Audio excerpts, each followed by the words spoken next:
A'udzu billahi minasy syaithanir rajim.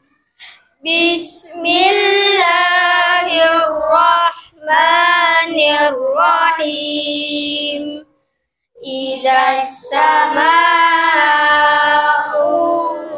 fatarat wa idzal kawaqibu tasarat wa idzal biharu fujirat wa idzal quburu bu'sirat alimat nafsum ma qaddamat wa akharat ya ayyuhal insanu ma gharraka bi rabbikal karim alladzi khalaqaka fasawwaka fa'adalak fi ayyi suratin ma syaa rakkabak kalla bal tukazzibuna biddin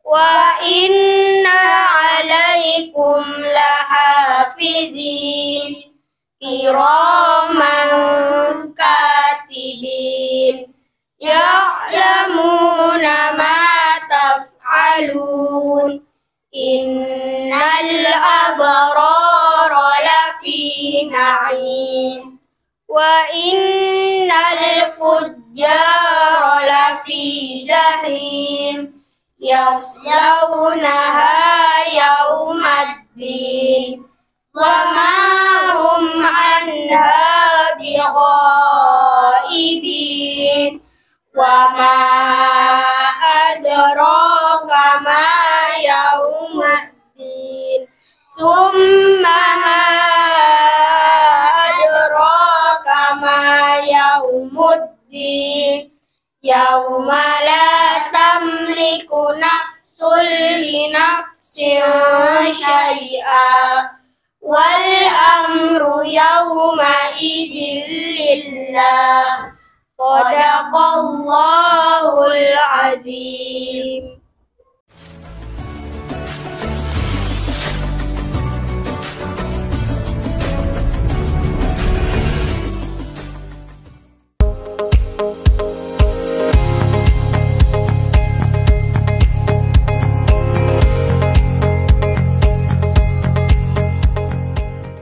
Assalamualaikum warahmatullahi wabarakatuh. Hai Sobat MDIM, selamat datang kembali di MDIM TV.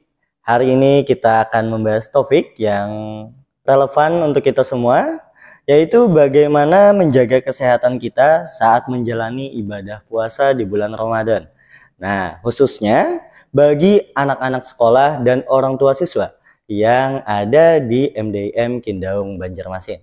Di sini telah hadir bersama kita Ibu. Assalamualaikum. Waalaikumsalam.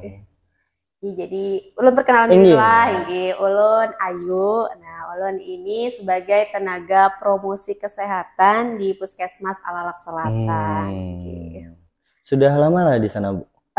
Lumayan, sudah sekitar jalan 5 tahun. Jalan 5 tahun sudah, berarti ini kredibilitasnya mantap sudah. Baik, dengan Ibu Ayu nanti kita akan menjawab berbagai pertanyaan yang sering muncul dalam pikiran kita. Seperti bagaimana menyusun menu sahur dan berbuka, habis itu cara tetap bugar dan bertenaga selama berpuasa. Lalu bagaimana mengelola stres dan ketegangan yang mungkin muncul ketika kita berpuasa. Habis itu kita akan menjelajahi pandangan dari ahli kesehatan untuk memberikan tips dan trik praktis untuk kita semua. Jadi jangan lewatkan pembahasan menarik kita hari ini yang akan membawa manfaat besar bagi kesehatan dan kesejahteraan kita selama di bulan Ramadan. Mari kita mulai, Bu. Ada sekitar beberapa pertanyaan yang ulun tanyakan. Tidak apa-apa, Bu. Aman. Meskipun puasa. Harus tetap semangat. Ini ada pertanyaan pertama. bagaimana kita bisa menjaga kesehatan dengan baik saat berpuasa di bulan Ramadan? Nah, ini. Jadi kita memang saat ini sudah memasuki bulan suci Ramadan.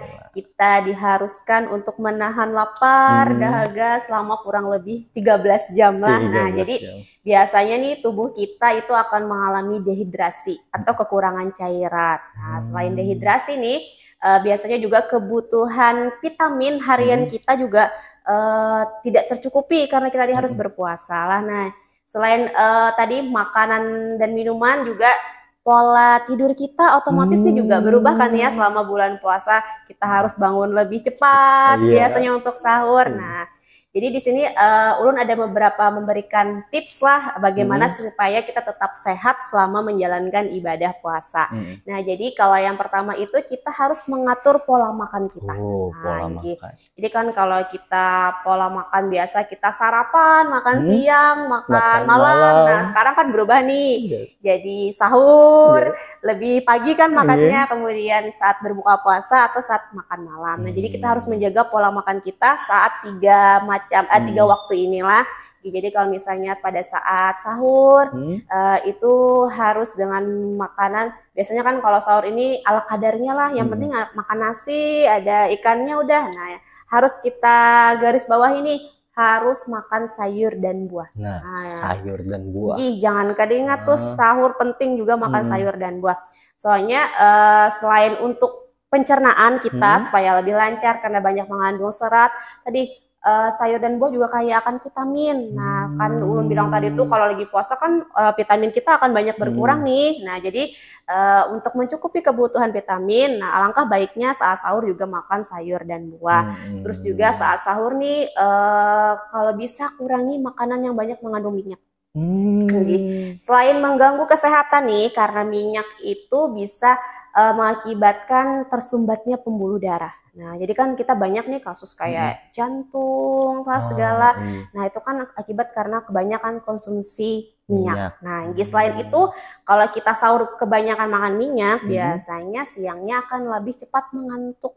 Nah, terus itu kalau juga saat pola makan berbuka puasa. Nah, sebaiknya jangan langsung makan yang terlalu banyak. Takutnya kan kita 13 jam perut kita kosong, tiba-tiba langsung makan banyak.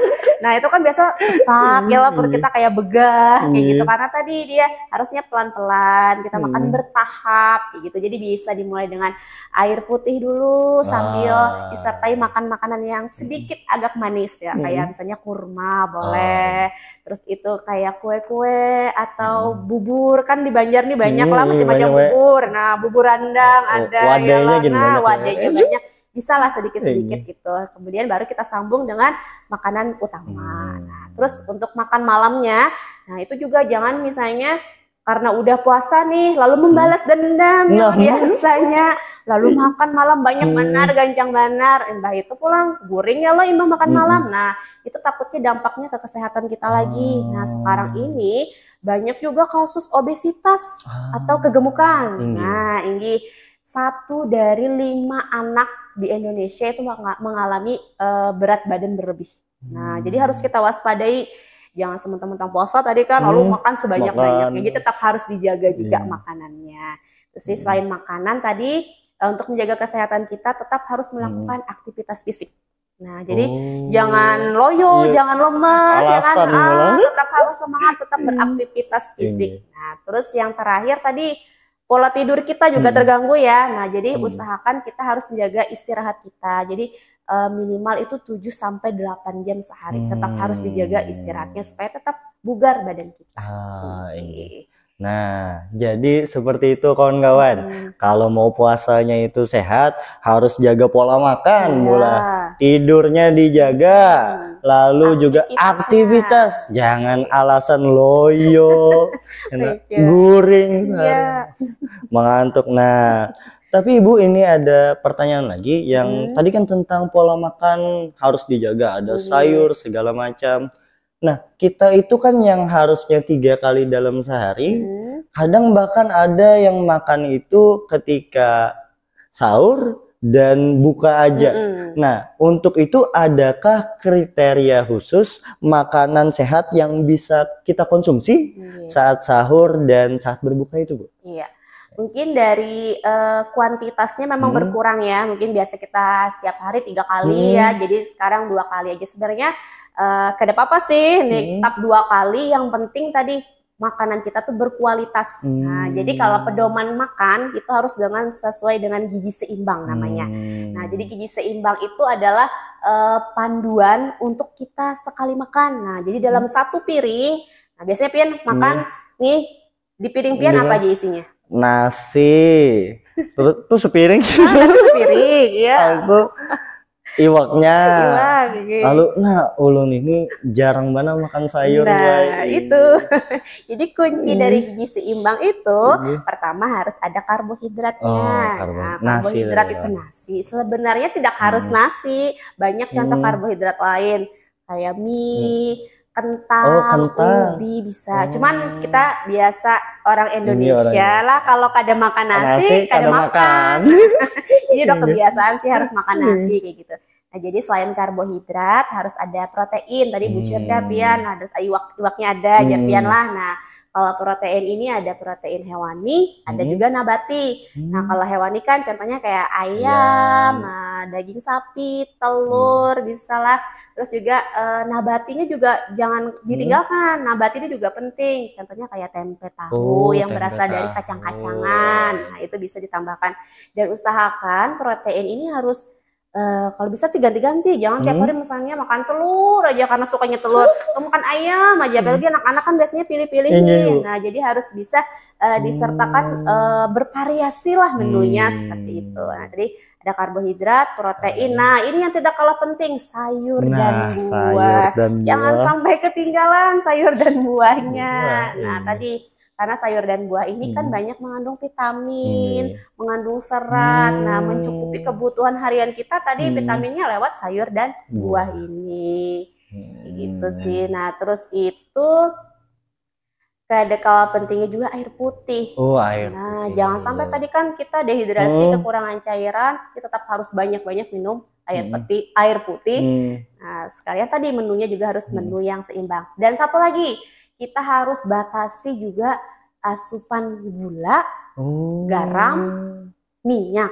Nah, itu jadi kita ada namanya batasi GGL, gula, garam, dan lemak. Jadi kada cuman puasa sih, dalam kita keseharian nih harus membatasi juga yang namanya gula itu misalnya paling banyak 4 sendok setiap harinya. Nah, harus pian ukur nih, misalnya malah biasa mungkin minum berbuka pakai banyu teh, ya Allah berapa sendok sudah, karena tembus sahur banyu teh pulang, belum lagi di wadah-wadahnya kan banyak mengandung gula juga, kada bisa kita hitung. Jadi yang bisa kita hitung aja sih dari minuman, pokoknya paling banyak 4 sendok makan. Terus kalau dari garam, nah itu paling banyak 2 sendok teh. Nah, sedikit bener ya lo, tujuh memencok ya lo. Nah, uyahnya sepiringan ya. Terus juga lemak. Nah, lemak ini paling banyak 5 sendok makan. Misalnya nih gorengan, yang sudah makan tempe bergoreng 1, hitung 1 sendok. Ikan 1 sendok. Belum misalnya makan gorengan-gorengan yang lain ya lo. Nah, ini paling banyak sehari itu 5 sendok. Karena apa? Kita ini sekarang di Indonesia penyakit tidak menular seperti hipertensi atau darah tinggi, kemudian diabetes mellitus atau kencing manis, dan obesitas tadi menjadi penyakit terbanyak. Nah, jadi harus kita batasi tadi konsumsi gula, garam, dan juga minyaknya. 3 besar penyakit itu. Iya. Nah, jadi kawan-kawan, kadang kita itu mikir bahwa kalau buka puasa itu atau sahur itu, wah ini harus banyak-banyak minum gula, banyak-banyak supaya aktivitas kita semakin bersemangat. Ternyata itu salah, Bu ya. Supaya berenergi, padahal kebanyakan gula jadinya penyakit. Ini kita kan tadi sudah membahas mengenai pola makan yang sehat, habis itu ada pola tidur yang harus dijaga dan lain-lain. Lalu bagaimana sih, Bu, cara menjaga energi dan semangat itu selama berpuasa? Terutama untuk anak-anak SD atau orang tua yang mengantar, dan khususnya yang sekolah di MDM Kindaung Banjarmasin.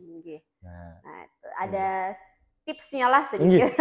Tipsnya. Jadi memang eh, cara kita nih supaya tetap bersemangat, stamina kita tetap terjaga selama berpuasa ini adalah kuncinya sebenarnya di saat kita sahur. Nah, jadi sahur itu jangan sampai terlewatkan lah kayak gitu.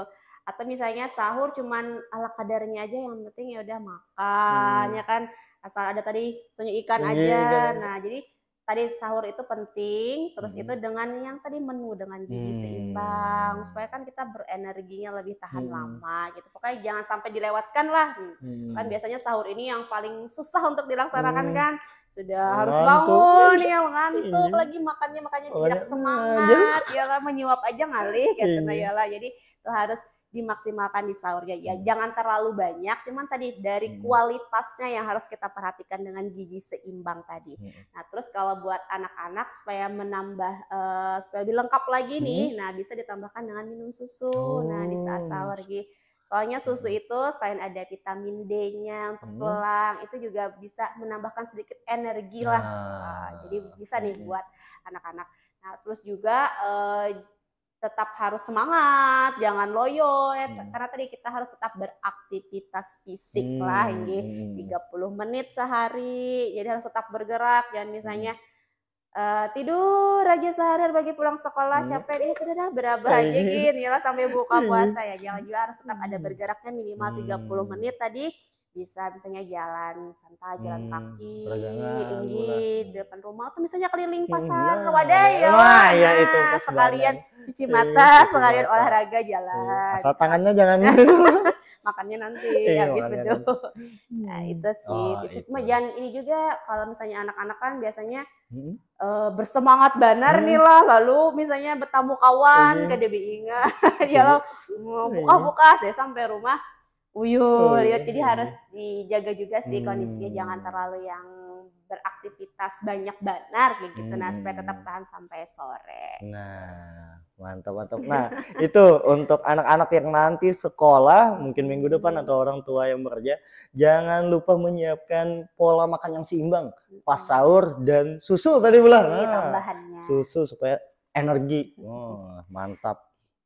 Lalu pertanyaan selanjutnya Bula, kan tadi kita banyak membahas tentang makanan, sekarang kita beralih sedikit tentang apalagi sahur itu kan pola tidur kita itu agak berkurang daripada yang sebelumnya. Yang sebelumnya itu cuma mempersiapkan untuk subuh, sekarang naik lagi sekitar aja pukul 3. Nah, lalu bagaimana cara mengatur waktu tidur agar tetap segar saat beraktivitas di siang hari? Jadi kalau idealnya nih waktu tidur kita sehari itu sekitar 7 jam. Nah, itu idealnya. Nah, mungkin pas bulan puasanya mungkin akan sedikit berkurang ya.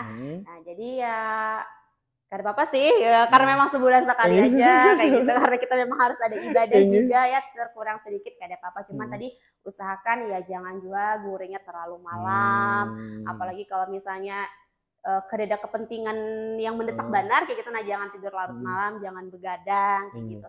Terus juga biasanya kalau siang hari pastilah hal yang wajar kalau kita tuh merasa ngantuk, capek, letih karena sudah lapar, haus kayak gitu.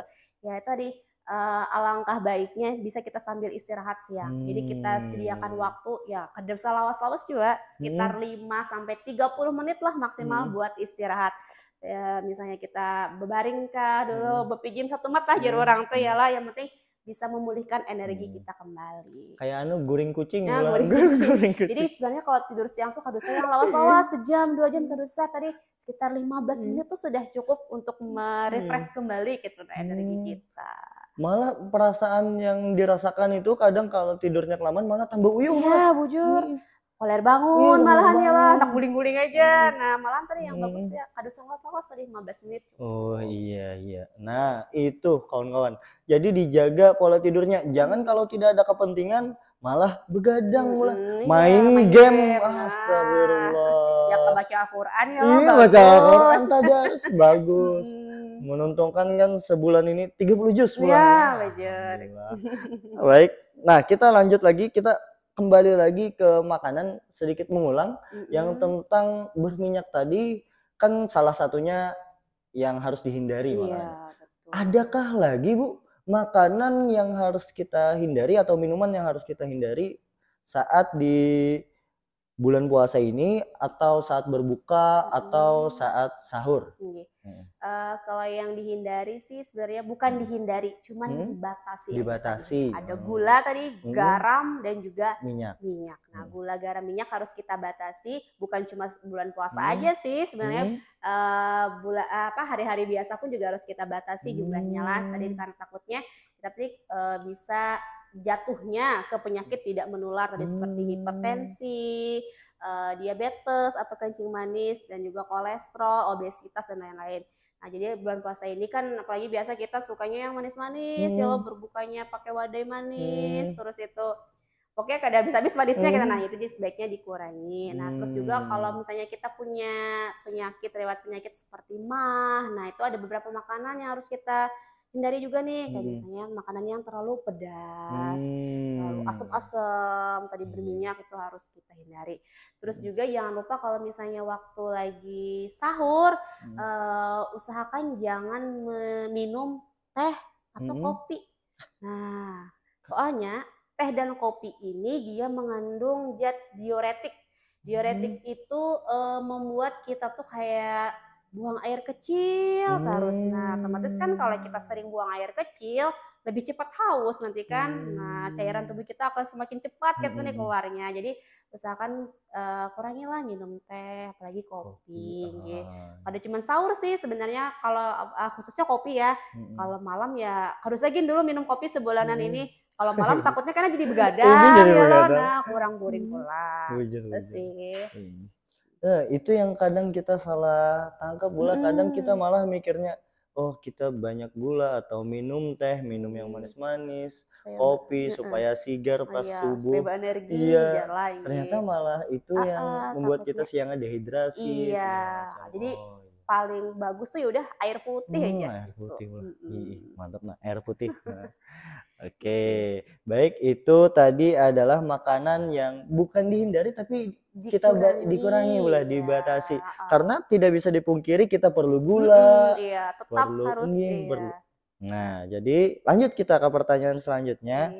Nah, ini mungkin sering kita alami bahwa banyak kawan-kawan atau adik-adik kita yang di rumah itu kalau ngomong itu udah waktunya tengah hari nih,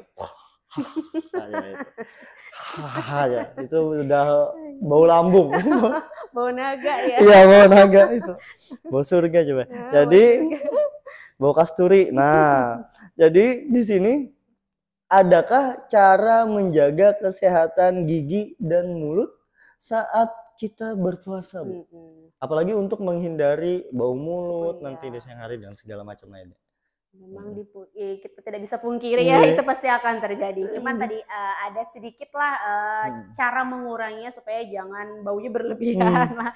Jadi yang pertama tetap harus jaga kebersihan gigi dengan rajin gosok gigi. Sama seperti hari biasa 2 kali sehari. Jadi waktunya kita sesuaikan sebelum tidur sama sesudah sahur. Terus itu juga selain sikat gigi, lidah. Jadi jangan lupa membersihkan lidah. Nah, kan jarang nih kita kan membersihkan lidah. Padahal kan ada sisa makanan yang menempel di lidah kita, itu yang bikin bau juga kayak gitu. Jadi harus dibersihkan lidahnya. Terus itu juga yang tidak kalah penting, air putih. Nah, kembali air putih lagi. Kan selain bau mulut, kita juga biasanya jatuhnya penyakit mulutnya ada bibir kering kan biasa selama berpuasa. Nah, jadi kalau kita banyak minum air putih itu membantulah jangan sampai kering bibir kita. Tadi untuk air putih ini ada rumusnya nih. Jadi rumusnya itu adalah 242. 242. 242. Ini bola kan? Nah, duanya itu adalah minum air putih 2 gelas saat berbuka puasa. Berbuka puasa. Terus 4 gelas air putih saat malam. 4 gelas saat malam. Iya, boleh sebelum makan malam, sebelum tidur. Nah, pokoknya 4 gelas saat malam hari dan duanya lagi 2 gelas pada saat sahur. 242 jangan lupa. Jadi kita kan 8 gelas nih minimal sehari untuk air putih.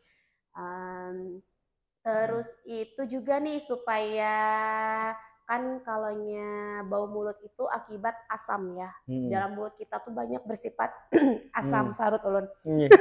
Kadang aku minum lagi. Bersifat asam. Nah, jadi supaya asamnya ternetralisir, kita harus makan sesuatu yang agak basah. Dan itu banyak kandungannya di buah dan sayur. Buah kembali dan lagi sayur. manfaat Tidak buah dan jauh, sayur. buah dan sayur. Iya. Air putih, buah, sayur. Nah, itu tadi. Lagi kan kalau buah-buahan, apalagi buah yang banyak mengandung air. Nah, bisa juga kan menjaga supaya tubuh kita tidak dehidrasi. Jadi untuk menjaga kesehatan gigi, mulut atau asam yang naik itu banyak-banyak minum air putih. Buah, sayur itu juga asupannya harus ditambah. Iya, betul. Begitu kawan-kawan. Nih siapa nih yang masih kurang makan sayur dan buahnya? Angkat tangan. Astagfirullah. Baik, ini pertanyaan terakhir Bu. Karena kita tadi banyak bicara tentang kesehatan yang lahiriah atau yang makan, tidur, aktivitas. Nah, sekarang kita bicara tentang yang batin. Nah, biasanya kan di bulan puasa ini kita selain harus menjaga lapar dan haus, kita juga menjaga kesehatan mental atau stres, atau jangan mudah emosian, gampang marah. Nah, gimana sih cara kita agar bisa mengelola stres dan ketegangan yang kira-kira muncul di siang hari atau saat kita berpuasa di bulan Ramadan? Jadi kalaunya stres itu sebenarnya hal yang normal. Setiap orang itu pasti mengalami stres. Nah, tinggal bagaimana sih cara diri masing-masing ini mengelola si stres itu supaya jangan sampai naik level. Jadi ada nih kalau sekarang tuh namanya ODGJ. Orang dengan gangguan jiwa. Nah, itu ODGJ. Jadi kada lagi sambatannya orang gila.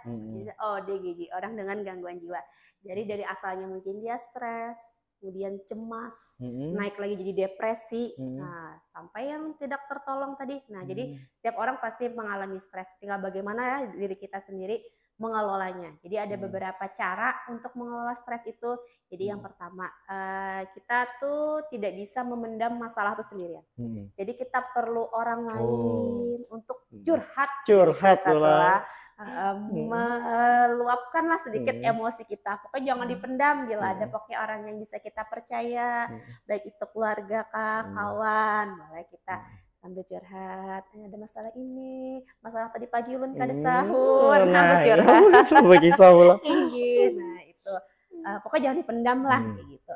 Terus itu cara selanjutnya adalah ibadah. Nah kan ini pas banget ya lo, lagi bulan Ramadan. Cara menghindari stres itu tadi mendekatkan diri kepada Allah. Nah, jadi tenang ya lah kalau kita sedang ibadah ya lah. Nah, mendekatkan pada pencipta, jadi tenang kayak gitu. Terus itu juga bisa kita berbagi. Nah, berbagi kepada teman-teman mungkin yang kurang mampu. Bisa kita bagi-bagi takjil kah, ya lah bisa menyumbangkan mungkin baju-baju kita yang sudah tidak terpakai. Jadi kayak kita tuh lebih mensyukuri hidup kita nih. Nah ternyata ada lagi orang yang mungkin berada di bawah kita, jadi lebih tenang kan, jadinya lebih bersyukur gitu sih. Nah terus itu juga untuk mengatasi stres, kalau kita punya hobi, jalankan hobi kita. Nah, asal itu hobi yang positif, jalankan aja. Misalnya hobi jalan-jalan, hobi ke mall, ke pasar Wadai, jalankan aja. Jadi paling tidak tuh seminggu tuh kita tuh ada refreshing lah, keluar menghirup udara segar. Healing mulai ya kalau soal. Nah itu sih yang bisa kita jalani supaya stres kita tuh bisa berkurang. Selain itu juga istirahat tadi. Nah, kita kurang guring lah, penyarikan biasanya, bad mood. Nah, itu jadi istirahat juga tidak kalah penting. Banyak mulai tipsnya 4 tadi. Nah, jadi karena sekarang itu memang rawan Bu, zaman-zamannya itu mental issue ya. Mental issue segala macam. Jadi kawan-kawan itu harus bisa menjaga diri masing-masing dan banyak-banyak melakukan hal-hal yang berbau positif pula. Nah, jangan malah melakukan hal yang berbau negatif. Contohnya tambah galau, nanti malah kada semangat, malah kada mensyukuri, timbul jatuh ke dalam. Nah, seperti itu. Nah, alhamdulillah Untung sudah kita pertanyaan kita baik, jawab sudah beratan. Nah itu tadi. Kalau kita simpulkan banyak hal, kalau makanan kita bisa jaga pola asupannya, habis itu jaga tidurnya, harus tetap beraktivitas, hindari makanan-makanan, batasi makanan-makanan yang berminyak, gula dan lain-lain. Nah jadi itu saja yang kita sampaikan hari ini, boleh? Terima kasih kawan-kawan telah bergabung dengan kami di MDM TV. Hari ini kita telah menjelajahi tips dan trik penting untuk menjaga kesehatan selama bulan Ramadan. Terutama untuk anak-anak sekolah yang di MDM atau orang-orang tua yang turut membantu anaknya dalam sekolah atau yang bekerja. Nah, lalu kita telah mendengar dari salah satu pakar kesehatan, gitu. Kita telah belajar betapa pentingnya memperhatikan pola makan yang seimbang, lalu tetap aktif dan beraktivitas saat berpuasa, dan menjaga kesehatan mental tadi, mental issue kita serta emosional di bulan Ramadan. Nah, jadi kawan-kawan tetaplah mengatur waktu tidur bijaksana dan memperhatikan asupan makanan yang kita konsumsi.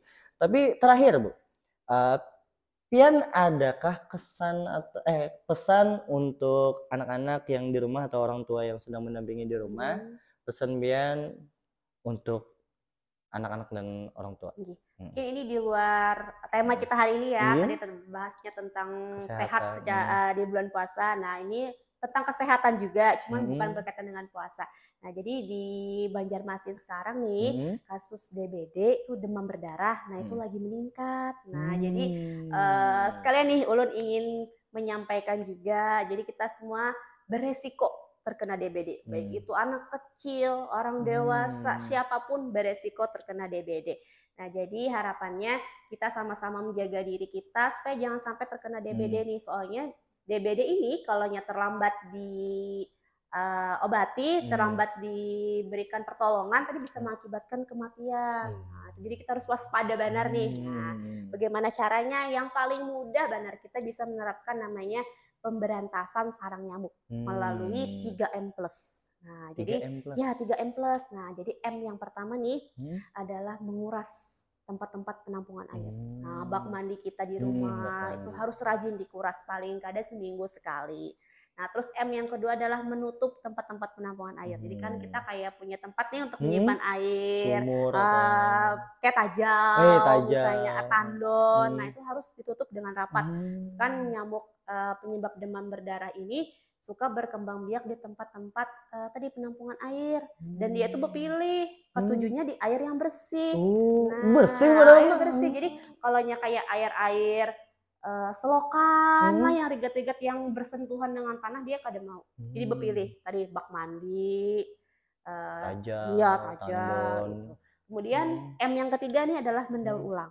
Nah, atau bisa mengubur barang-barang yang sudah tidak terpakai. Misalnya nih di rumah ada kayak botol minum plastik, bekas air mineral kan, atau misalnya bekas cat kah, kita hendak bebarang. Sedangkan ini kan musim hujan, nah biasanya airnya akan tertampung nih di dalam tempat-tempat itu. Nah itu jadi bisa tempat perkembangbiakan nyamuk. Jadi kalau ada menemukan barang-barang seperti itu bisa dibuang aja atau bisa dimanfaatkan kembali. Nah, terus tadi ada plusnya juga ya. Nah plusnya ini kegiatan-kegiatan yang bisa kita lakukan untuk menghindari tadi si perkembangbiakan nyamuk. Yang pertama, hindari menggantung pakaian. Nah, biasanya kita ketujukan menggantung-gantung baju. Nah, padahal si nyamuk itu ketujuh bersembunyi di situ, ibaratnya jadi tempat istirahat dia. Nah, jadi hindari menggantung baju. Terus kita bisa pakai lotion anti nyamuk untuk menghindari gigitan. Kan kita kada tahu nih kapan diikut ya, yang mengikuti nyamuk apa. Nah, jadi nyamuk DBD tadi. Jadi harus pakai lotion anti nyamuk, bisa pakai kelambu juga bisa. Misalnya ada ventilasi rumah nih, yang angin-angin rumah tuh jangan lupa pakai kawat. Nah, supaya nyamuknya tidak terhalang. Supaya kada keluar masuk kayak gitu. Nah, terus itu kalau misalnya di rumah ada yang diisi tanaman yang pakai pas air. Nah, itu harus rutin diganti. Pasnya jangan airnya dibiarkan aja semingguan, harus dibuang supaya tadi jangan nyamuknya jadi jentik-jentik nyamuknya di situ.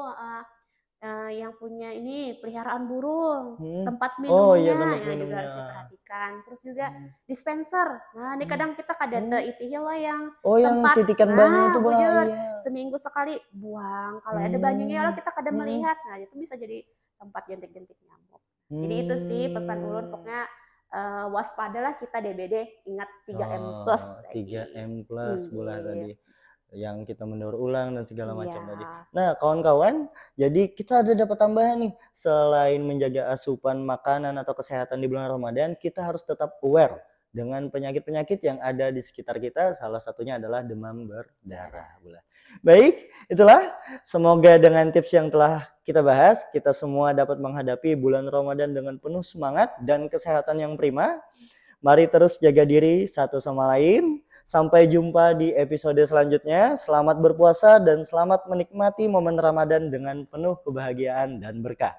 Wassalamualaikum warahmatullahi wabarakatuh. Terima kasih.